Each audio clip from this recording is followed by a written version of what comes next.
One of the things I wanted to talk about recently but didn't get around to talking about it was the fact that Danganronpa 2x2 got delayed. Now, it didn't really bother me at the time. Obviously, I wanted to play it, but also it just meant that they were working on something and that was okay. Like, I always just let, delays happen and you just, wait patiently. Hopefully the game will work out. But there was also an interview recently by Kodaka on Danganronpa 2x2, and I literally stayed away from this because I was like, this might be a fun thing to read with you guys. This is the Danganronpa 2x2 interview, Kodaka on rewriting Goodbye Despair and ignoring fan expectations. Azario Lopez is the interviewer, and the site is Noisy Pixel. I'll leave a link down below for you guys to read it if you want to as well. But I'm very interested to see where this goes, because again, I saw people tweeting about it, right? And people were going like, oh my god, Kodaka did this interview, oh my god. And like, so I was like, I gotta mute this and just stay away from this. I really have to, because it seems like people are going really hype about it. Let's check it out. So we have... There's an old creative rule says that if something isn't broken, don't fix it. Danganronpa 2x2 seems determined to ignore that rule. True, Danganronpa 2 is not broken. Developed by Gembros and published by Spike Chunsoft, the game revisits what many fans consider the strongest entry in the series, Danganronpa 2 Goodbye Despair, is widely regarded as the high point of the franchise, so seeing the team return to it instead of continuing the series was always unexpected. What's even more surprising that Slayhem mode rewrites the murders, victims, culprits, and class trials into an entirely new scenario. Even Kazutaka Kodaka doesn't look back on Goodbye Despair as a game that needed fixing. Man, we did a good job, he told us. That's lovely to hear as well, because it's a fantastic game. Like, here's the thing, my favorite one is V3. My favorite Danganronpa game is V3. But I think that's like saying like, oh, my favorite donut is, banana flavor. It's like, give me all the donuts. They're all great donuts. You know what I mean? Like, if someone says to me like, what's your favorite Danganronpa game? It's like, it's the same as someone saying, what's your favorite donut? And I'm like, just give me all the donuts, man, please. Like, just go on. But V3 is my favorite personally. But yeah, it's an incredible game, honestly, as well. But it's interesting to see, the idea that, they went back and chose this game. Yeah, especially, and I understand people have been wanting them to, revisit the franchise as well. And this is what's most exciting to me as well. Slayhem mode. This is something I've been thinking about. We've all been thinking about the idea of rewriting the culprits. This is going to be so surprising. This is going to be so surprising. We don't know exactly what's going to be happening here, who's going to die, who's going to live. It's going to open up so many new wounds, honestly. The philosophy carried through our entire conversation with Kodaka-san and producer Shohei Sakaibara at Anime Expo. They spoke about treating Slayhem mode as something entirely new while keeping the characters and Jabberwock Island at its core. We also discussed rebuilding every mystery from the ground up, why fan expectations didn't shape her story, good, revisiting Monokuma after years away, and what players can expect when Danganronpa 2x2 launches in early 2027 for PlayStation 5, Xbox Series X and S, Nintendo Switch and Nintendo Switch 2, and PC. Great. It's going to be on multiple platforms. You can pre-order the Psychotropical Vacation Package Edition now. You can do it now? I didn't know you could pre-order. But definitely, I will be getting it. We will be playing this full. We're doing a full Let's Play of this day one. Now we're going to play, not the whole thing in day one, but we're going to be playing this as well. Aria Lopez, when returning to Danganronpa 2 after so many years, what was the first thing you knew you wanted the project about the original story, or protected by the original story? And what were you more excited to change? Kodaka says, basically the characters and the setting of Jabberwock Island. At the same time, there are many locations within that setting. Oh my god, we're already talking about new locations. The incidents that occur are different, and the victims and the culprits are all different. The tricks are different as well, so there's a lot to look forward to. So he basically said, hey, the setting and the characters are the same, but everything else is going to be changing. Again, imagine, because here's the thing, right? As a Danganronpa fan, the victims and the culprits changing is already crazy enough. Because now we're going to have characters that weren't there before coming along with the story. It changes the dynamic of the story. It changes arcs. It changes reveals. It changes everything. But the idea of the new locations too, and the tricks being different, and the executions probably being different, we're opening up, as I said, new wounds, but also new locations, new things to look at, new places to discover. This is going to change so much. And it's in big things of we won't have we might not see the arc of a character, a beloved character. We might not see this character might not get have the full arc, but then a character who maybe died early on that didn't get to see maybe the rest of the game might be there in places that they weren't there before. Even in smaller things the comedic moments, having them there as well, the more fun moments, having them there as well, will change the dynamic of everything to the point that even smaller moments are going to be so fun,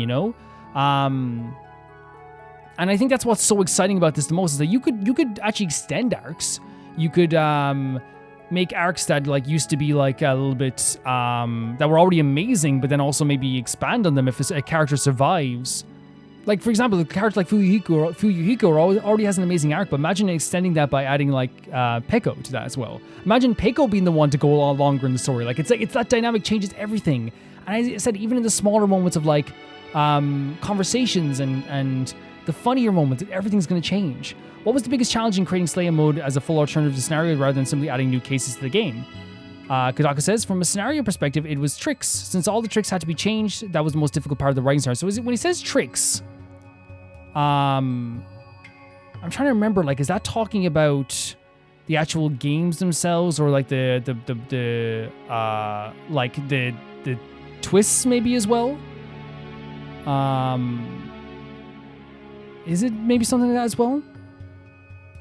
Like maybe some sort of this, like mechanics as well? Because maybe I'm just misremembering the word tricks, and you guys can explain to me as well. But maybe he means like all the different twists and stuff like that as well. Maybe. All in-game character portraits had to also be redrawn, so repairing all of those was a lot of work. Wow, okay. Because again, if you're doing like HD as well, I suppose as well, but also like different moments, different emotional moments, different more impactful moments. As you've seen, Jabberwock Island has been renewed as well. Areas such as the hotel resort look different, and the user interface has also been refreshed. From a development perspective, creating all of that took a lot of work. There's still plenty more, but please wait for future announcements. I did see the actual announcement itself, and I remember like seeing it did look really great. It did look like they updated a lot of stuff there as well.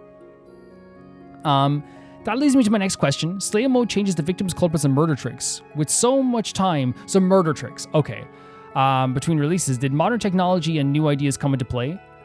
What is a matter of adding modern advancements? Was it a matter of adding modern advancements, or did you put yourself back into the mindset you had when releasing the original game, especially for mystery aspects?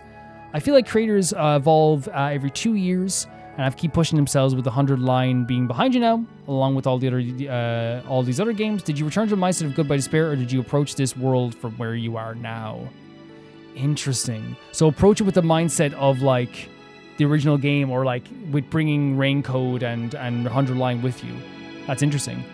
Other than, Kodaka says, other than the characters, we approached it with the feeling that we were creating something new, lovely.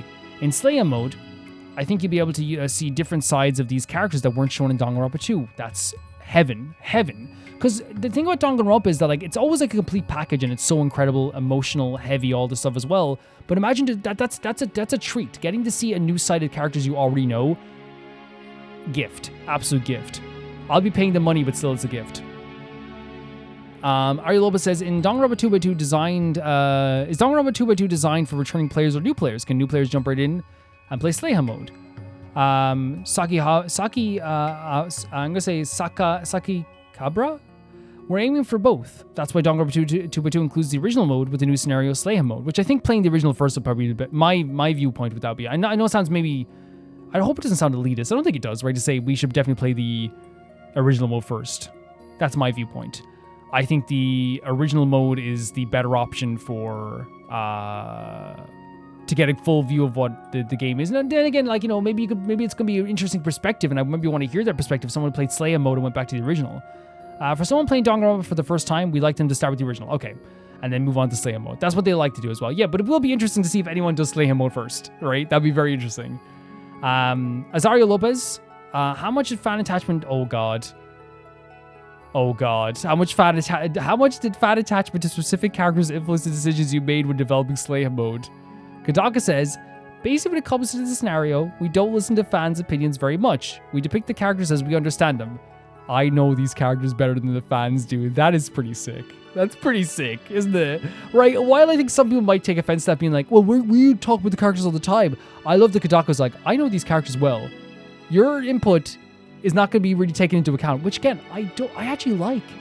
It's really refreshing, right? Because so many times nowadays, it's really cool to see when games will change mechanics and stuff that's not very fun based on fan opinion. Kodaka has done it himself with 100 Line. 100 Line became a remastered game eventually. The game that we played day one with 100 Line, because of the mechanical upgrades and all this stuff too, it's a different game now. The way they've changed it is so incredible. Like, I need it to be said. The way that they've changed 100 Line from start to finish, they listened to fan feedback. I remember legitimately, but I didn't update my game for a while, and I critiqued the game in terms of mechanical stuff. and stuff that would make the game more streamlined and more fun to play that they didn't have in the game. And they had already fixed it, but I didn't know because I didn't update the game. They already every complaint I had at the end of the game, my first scenario, I remember I was like, yeah, this was I didn't like this, I didn't like that, I didn't like that. And Kodaka literally updated it. So they do listen to fans, but I think he's talking about when it comes to the story and the characters themselves. I like that they are so sure of the characters and want to make sure that they're making the decisions on the characters for themselves, right? That to me is good. Because that means there's no influence of just like, don't kill off this character, don't kill off that character. We get like a fully realized story from Kodaka, and that's what I want. Because with his knowledge of the characters, and there's no influence of like as well, like this character does this because fans want that. It's all what he believes in his own characters. And it's kind of cool to say to fans, I know them better than you. I kind of like it. Azari Lopez says, was it difficult to kill certain characters? Sometimes animes have a problem where a character becomes too good or too popular, so the creators don't kill them off. That is true. Attack on Titan, for example, killed a bunch of people during your first season, but then kept them with your central group for the rest of the series. Was it difficult to kill off fan favorite characters early in this game? I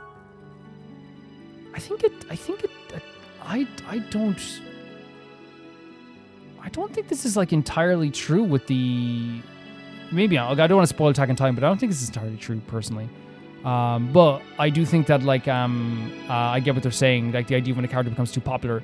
Oftentimes, and that's not just anime and TV shows, like if a character's too popular, they won't kill them off sometimes, and then sometimes you can have the opposite effect, like with like EastEnders killing off Roxy and Ronnie, and that was like one of the biggest ratings dropped because people genuinely loved those characters and it didn't make sense story-wise either. Kodaka said no.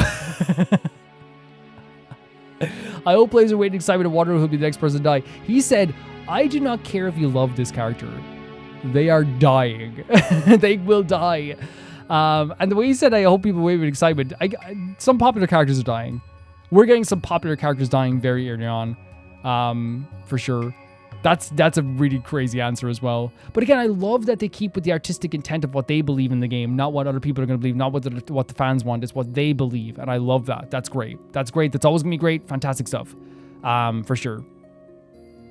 With this game also modernizing some aspects, looking back at Danganronpa 2 at its launch, was there anything you later thought you needed to return to? Maybe a year after launch, did you look back and say, I could have changed that, I could fix this, and now you have a chance, or was it simply a project that came across your desk? Again, as I said, he fixed a lot of stuff in 100 Line. 100 Line is like a remastered game now with all the updates, so I don't know how he felt about this as well, but Kodaka says, no, that wasn't the case. When I look back at the original after it was released, I thought, man, we did a good job. Yeah, it's a perfect game. Azario, sick. Really awesome. It is. It's one of the most, like, I think, clean experiences that you can ask for. It's so good from start to finish. It's not a hair out of place. It's so good, right? And I understand people with V3, they don't feel the same way. For me with V3, like it's my favorite of the Danganronpas. But I think I'd have to replay all of them like in a row. And again, I don't know if you guys would be interested in doing that, but like maybe after we do 2x2, I actually had an idea of like doing like a Danganronpa marathon. Now that we do longer Let's Plays, we actually probably could get through a Danganronpa game within like 2 weeks now, or maybe even 2 or 3 weeks. So like it would take maybe like a month and a half maybe to go through all of the Danganronpa games. Again, as like a replay, I think that'd be really interesting as like doing a Danganronpa marathon, doing like the summer of Danganronpa next year or something like that. I don't know if you guys would be interested in that or not. It'd be really interesting. Along those lines, original mode is essentially unchanged from the original game. Yeah, which is great. I like that. We already saw the teaser trailer from before. Azari Lopez, is Slayhem mode received well? Do you think you might add something similar to the other Danganronpa releases? The premise of Danganronpa 2 happened to work well for adding Slayhem mode. Trying to do the same thing in other games might not work as well from a narrative perspective, so it could be difficult. Is it because of the open space of Jabberwock Island? Is it because like a lot of the story is about like maybe like, I don't know, like I maybe you guys can give your insight in this as well, because like for me, why would V3 be harder to do this in? Is it because in V3 the opening narrative is literally the whole idea is like you think you're playing as one character but then you're not playing as another character? Is that the reason why that is? Is it because like the place is so like enclosed and like and the thing is as well though, like I could say it's because Kokichi is such like an amazing character to like be like a spanner in the works sometimes, but you could say the same thing about Nagito. And if you kill off Nagito, that would be the same thing of like you change the whole story. So I wonder what he means by this from a narrative perspective. Like, because like, I'm sure it'll be revealed eventually, because I'm thinking to myself like, yes, it would. I think it would be sacrilegious to like kill Kokichi off in like the first chapter, but if I think about Danganronpa 2x2, it's like we're probably gonna feel the same about like a Nagito, for example. So if you killed off Nagito, and if you killed off you know, as much as like I had a big problem with Togami in the first game, if you killed off Bakaru in the first game, that whole game changes completely. But that's the same for any character. I feel a lot of characters in Danganronpa 2 as well. So it's like I don't know why this would be harder from a narrative perspective. But that's interesting. That means like whatever's gonna be happening in the game can only happen in Danganronpa 2x2. So interesting. That means he definitely saw it as like this is the game that would only work in. We'll let players come back to you and with their feedback, and we'll see. Was it difficult to kill certain characters? Oh. Wait, is this the same questions? Did I skip some? Wait.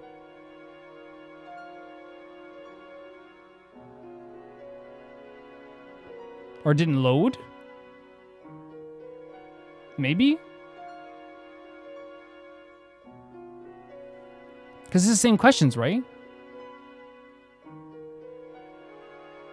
Yeah. Are they not loading? They seem like the same questions.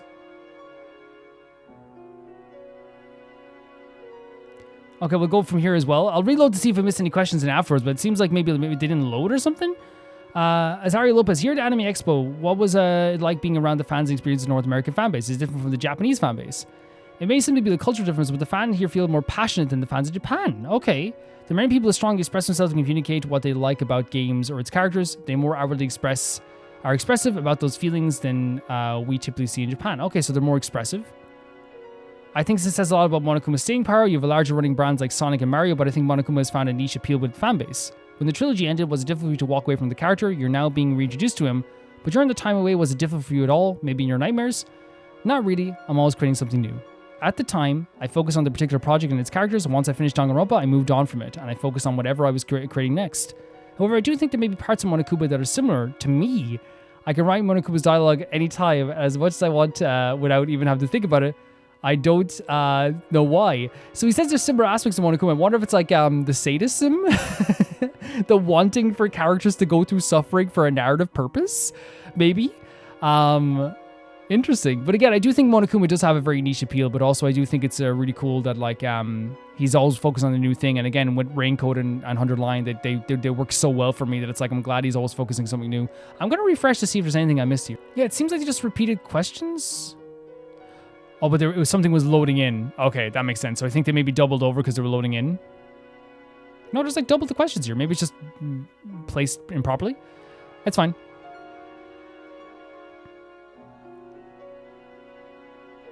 Okay. Azaria Lopez says, what about the Master Detective Archives Raincoat series? Is there currently any movement in the series for plans for a sequel? Kodaka says it's up to Spike Chunsoft, and it depends on the level of fan demand. Now you're gonna get messages. Because Kodaka like was very much when it came to like 100 Line was very adamant about the idea that it is about demand. And he's not, I love that he doesn't lie about that, by the way. I love that he says straight up like, hey, like if this doesn't work out, then like Raincoat, you know, we won't, like I think he even said like if it doesn't work out, like we won't be able to make much else like for this company as well. Like he said this like in terms of 100 Line. And I like that he's very honest about like, you know, it's if you want it, then we can do it. But if people aren't into it, then there's nothing I can really do about it. Because it's up to Spike Chunsoft and like also the level of fan demand. I like how honest he is about that. It's so great. Man, these are cool as well, aren't they? I actually wouldn't mind the Monokuma one. It's really cool.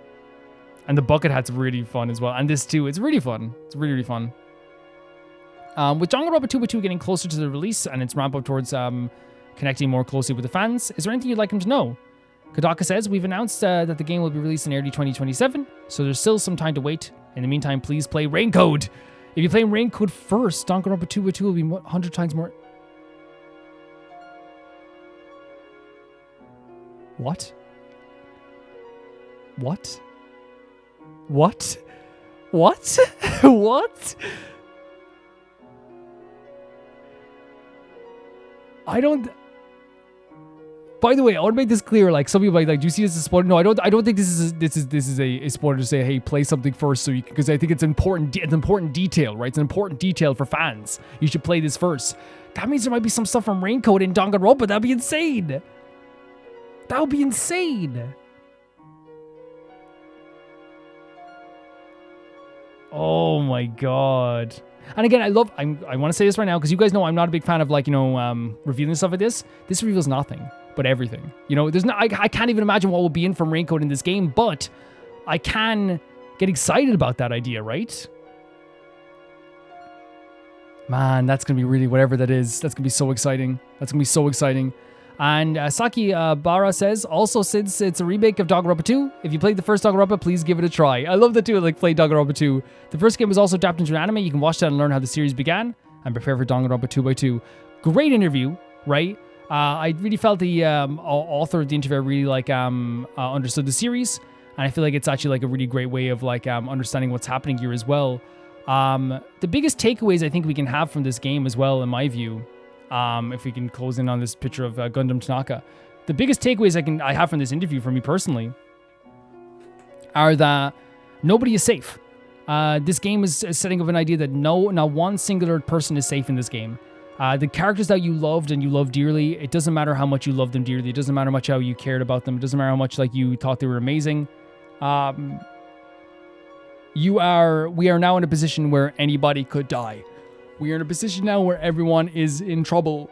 We can't just expect our favorite characters to survive just because they survived in the original game. We cannot expect characters that were centers of the plot to survive just because they were so popular. When I think of like popular characters in this game, I do think of like the likes of like a Fuyuhiko, who got very popular, and also like Nagito. Nagito is a perfect example of a very popular character as well too. I think there's like, but then again, the thing with popularity is I don't know the community's popularity, like who was most popular, but I imagine that like Nagito is a very popular character. I imagine he is. I imagine he is like he's because and you might be like, Calvin, are you saying something about the Danganronpa fan base? Yes, I am. I am. I'm saying that this very dangerous character with a nice smile on his face, and he's creepy and scary, and he's like puts everyone in danger, and he tries to hurt people. I'm saying that yes, you guys would love him. Yes, is that what you wanted? I'm saying that yes, Danganronpa fans would love him. I love that, like, when other playthroughs, I wouldn't actually mean something like that when I said that. If I said like, oh yeah, I know the fan base loves this evil or this bad guy character, I'd kind of like be like, well, I don't mean that way, because I wouldn't mean it that way, right? But with Danganronpa, I'm just like, I feel like if I said to you guys, I don't think you guys love Nagito, you guys would be like, excuse you. I do. I love Nagito. I love that, like, that's not an insult to the Danganronpa fan base being like, oh yeah, this creepy character who tries to hurt people and is always like, damaging everything and like, is putting everyone's life in risk and he's crazy. It's like, yeah, you love him, right? Yes. Yes. So that could be nobody is safe in that sense too. They're also trying to keep the identity of the game intact. And I think that's a really cool thing. Because the identity of the game is so important to me, and an artistic identity is so important to me, that allowing the creators of this game and the designers of this game to really express themselves in the way they want to is what I want. I don't want fan input to impact a game that I love. I want the game to be what these guys want it to be. I don't want to sit here and be like, oh, they didn't do this because of that, or the fans influenced this. The fans didn't like this in the original game, so they changed this. He's saying, I have more knowledge of these characters than you do. I'm going to choose what I want to do, what is most important for the narrative, and that's so interesting to me as well. And it's great. It's fantastic. It means we're going to get a full-on Kodaka game, right? I also really love as well that he expresses the idea that this game is going to have like new experiences, new locations, but you should also play the original game as well. Showing that like it's going to have more of an impact if you do play the original game, but also that means like the things that are going to be changing in this game, there is central points to it, like the characters, but like a lot of the deaths, the tricks, as he said, there's going to be new locations, the victims, the killers, all that's changing, which means everything is going to change. As we said, like if you change, Danganronpa is one of those games, because I feel like there's some games, like if you kill off a side character, things might not change too much. If you kill off a side character in Danganronpa, like all of a sudden a comedic moment that happened in like chapter 3 changes. All of a sudden a deep and emotional moment you have with a character. Oh my god, I just thought of Chiaki. when I thought of popular characters. Don't do it. Kadaka, don't do it. Okay. But yeah, it's like it will change everything, and I do love that they're expressing that you should play the first games first, which shows that there will be still the core of Danganronpa 2, but there's all it's a remake. It's a remake. They mentioned remake. They said it's a remake. Things are going to change. Things are going to be crazy, and I think it's honestly like a really great thing to hear as well. And also the fact as well that he's not afraid. He's just like, yeah, I'm killing off whoever I want. I'm doing whatever I want. We're going to kill off whatever characters I choose to kill off. We choose to kill off as well. What's best for the narrative, what's most important. And also as well, it's not just like the Danganronpa 2 was broken, it's that it fits the narrative. It's that the narrative of Danganronpa 2 fits a remake more than the other ones will. And that to me is like a really important detail, because I think when someone remakes their games, like people can say they're George Lucasing it, where it's like, oh, they're fixing something that doesn't need to be fixed. You know what I mean? Like Star Wars never needed to be fixed. The original ones never needed to be fixed. They were great movies. But with this, there is probably a worry that people are like, oh, do I have to like, is it broken? Is it not working? Did you not like did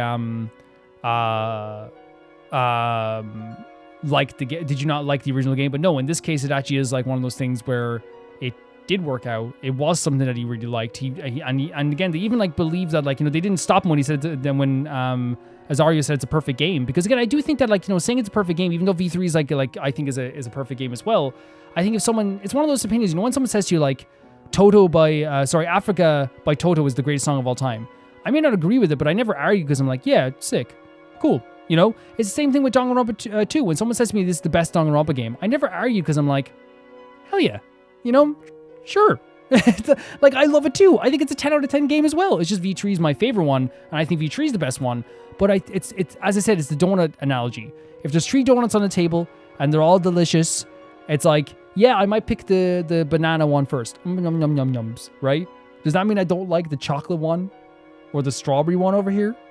No, I'm eating those next. They will be devoured. They will be devoured. And Danganronpa 2, Danganronpa as a series is just very perfect to me. Like, I think it's like, apart from like Ultra Despair Girls, like for me, Ultra Despair Girls is one of those games that, like, as time has gone on, I have less and less of a high opinion of it. And that's kind of, because I think when I finished it, I was like, oh, the mechanics are great. And the I actually think that, like, it actually has a really great protagonist. You know what I mean? It does. But I think that what happened with the whole game in general was that, like, it just, like, when the more you're away from it, the more you're like, yeah, that didn't work and that didn't work. But I do think the trilogy of Danganronpa 1, 2, and 3, right, is like a perfect trilogy. I think it's incredible. It's so good. And I think, like, you know, there's like, Danganronpa 1 is still as a perfect game to me as well. Danganronpa 2 is still a perfect game to me. Danganronpa 3 is still a perfect game to me. They're all perfect. And some might say, well, Calvin, what about this thing? What about that thing? What about that thing? Like, I don't want to seek flaws in the games that mean so much to me and I love so much. And people can see that as a flaw. I don't see it as a flaw. I look to those games as games that, like, I can never feel bad about, because it's like, I love those games to death, to the point of, like, ask me a flaw in those games and I won't be able to tell you. And it's not because there isn't flaws. There probably is flaws, but I'm saying for me, I don't ever seek out flaws. So I'm gonna, like, if there's a flaw, I haven't seen it. And someone's probably gonna be like, that's a bit egregious to say it's flawless. I totally get that. I get that people might say this, but I'm saying in a way that, like, that trilogy is the most, like, perfect trilogy to me. It's just so, like, everything. There's not a hair out of place. Even the moments that frustrated me with Togami, I look back at them fondly now. You know, I look back at them fondly. I can't fault these games for they've given me the most perfect experiences, the most terrifying, horrible, emotional, heavy experiences. So when I say they are perfect, like, I'm not gonna, I usually, like, will budge and be like, oh, you know, it's like, I'm being a bit egregious, exaggerating a bit, you know, as some people often do. For me, it's like, no, it's like, I can't see it. There's nothing in it that's out of place for me, and there's nothing I would seek to find that's out of place for me. That's the way I look at it, for me personally. And you guys may feel different, but, like, I'm not going to look for flaws in the game that I just, like, you know, love 100%. I'm not going to do it. I'm not going to do it. Went off on a tangent there of how much I love these games, guys. I really do love them so much. But yeah, like, a great interview here. With Ario here. So let's see if we've gone back over some stuff as well, if we missed anything else. So you're playing the original mode first as well. Victims and culprits changing as well. Portraits have been redrawn, as we saw as well. They looked very HD. Things will be looking differently. They're going for a more very artistic strength there as well.